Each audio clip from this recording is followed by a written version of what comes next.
ایمان کی حقیقت کو سمجھنا بہت ضروری ہے۔ صحیح ایمان اور غلط یا کمزور ایمان کے درمیان بنیادی فرق نیت، عمل اور اخلاص کا ہوتا ہے۔ صحیح ایمان، ایمان کامل۔ صحیح ایمان وہ ہے جو انسان کے ظاہر اور باطن کو ایک کر دے۔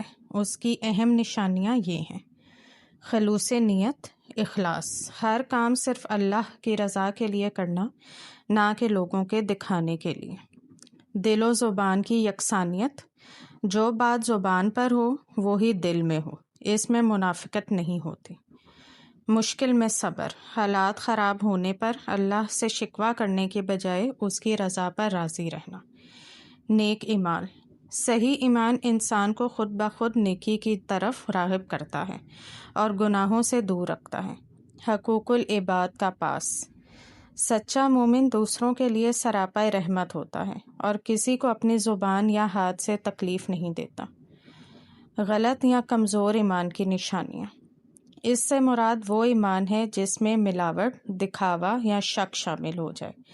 ریاکاری یعنی دکھاوا، عبادت یا نیکی اس لیے کرنا تاکہ دنیا میں واہ واہ ہو یا لوگ اسے نیک سمجھیں۔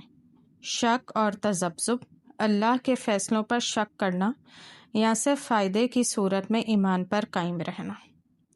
منافقت، زبان پر دین کا نام ہو لیکن دل میں دنیا کی محبت یا دوسروں کے لیے کینہ، بغض چھپا ہو۔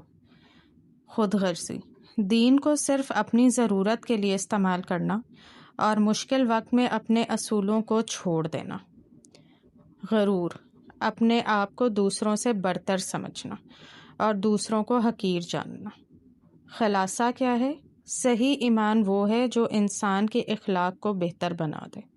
اگر ایمان کے دعوے کے باوجود انسان کی نیت میں کھوٹ اور عمل میں تلخی ہے تو اسے اپنے ایمان کی اصلاح کی ضرورت ہے۔